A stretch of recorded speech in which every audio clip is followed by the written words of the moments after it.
Hi everybody and welcome to this week's video. I have three students with me today. I have Ilian, Rakaya and Rafa. They're all from Diploma and they were a part of a student delegation that went to a recent ECIS Leadership Conference. ECIS is an international organisation and school leaders from around the world come together, and it's a real honour that we have our students presenting to them there, and I have to say they were very impressive. The feedback has been just phenomenal actually. So the students are going to tell you a little bit about the theme they presented on. We have a programme called Change Through Partnership and they're going to tell us all about it. So with Ilian. Change Through Partnership is a project we've been working in school for the last couple of years. It's all about reimagining the way we see service learning and CAS and moving from transactional projects and experiences towards partnerships that are sustainable and bring change over a period of time and encompass a student's passions and interests. So as Ilian said, we're trying to focus more on partnerships rather than one-off transactional activities such as, for example, a bake sale, instead trying to make more sustainable service learning activities which are not only more beneficial to the students as they get a better understanding of the communities that they're working with and the issues they're trying to address, but also more beneficial to the communities we're partnering with. So this would mean that we aim to have more equitable partnerships in these service learning and CAS activities, so the student and the partners that they're working with would get an equal amount out of it, so the student would be learning and the partners would be receiving something from it, and instead of having a more top-down one-off approach. So before we come to that, so you've got two senses there. One is we want to move from a sort of very patriarchal type of sorting things out to community to partnerships where both sides learn, making them sustainable and also building on student passions. And so we have some really good examples in schools of these projects, and Rakaya, you can tell us a little bit more about yours and the one you're doing with Rafa. So yeah, tell us a little bit about that. Me and Rafa, this project is focused on environmentally friendly paint and creating it and using it in our own school's curriculum, involving it in our art department. We've noticed the environmental impact Regulus paint has on ocean waves particularly. So to showcase how we can use this more environmentally friendly paint, we've created a mural within our school to showcase how this can be used in our art department. Can you tell us a little bit more about the problem with paint and why it's so important to develop environmentally friendly paints? Well, while we were doing research for this project, we found that most paints are actually made up of around 37% plastic polymers and make up, I think it's 58% of all microplastic in the world's oceans and waterways. Is it that much, 58%? Yeah, it's a very high amount. We were also surprised about it.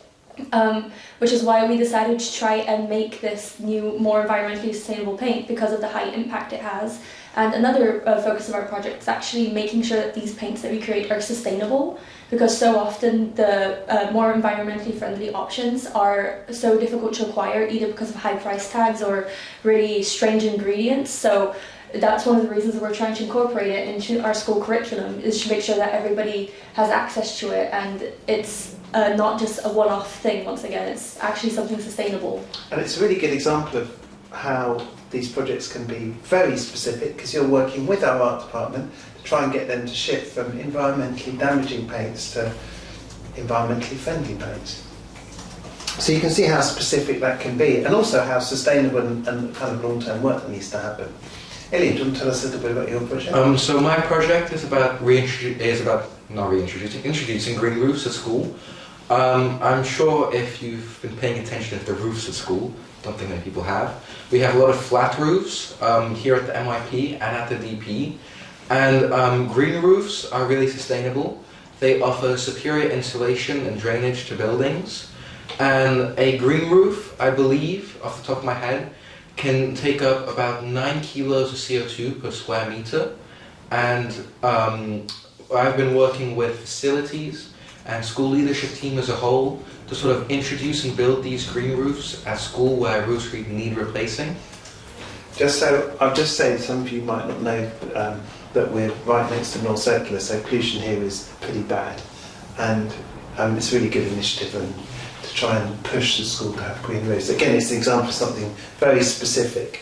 There are some of the other projects that are working with communities that are local, so they're not just, I mean, your two that you've given there are both very school-based, and they're about pushing the school basically to be more environmentally friendly.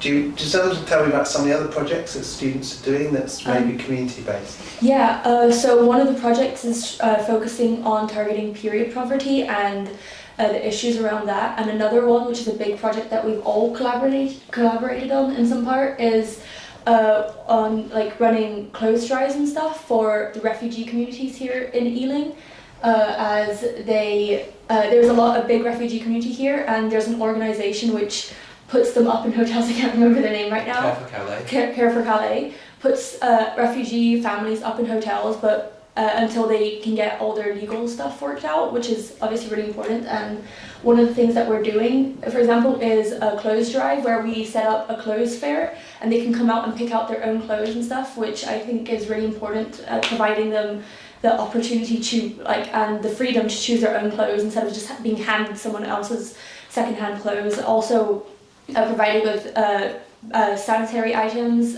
period products, shampoo, conditioner, stuff like that. Yeah, and that's a really ongoing project to work with the local refugees here through Care for Calais. Yeah.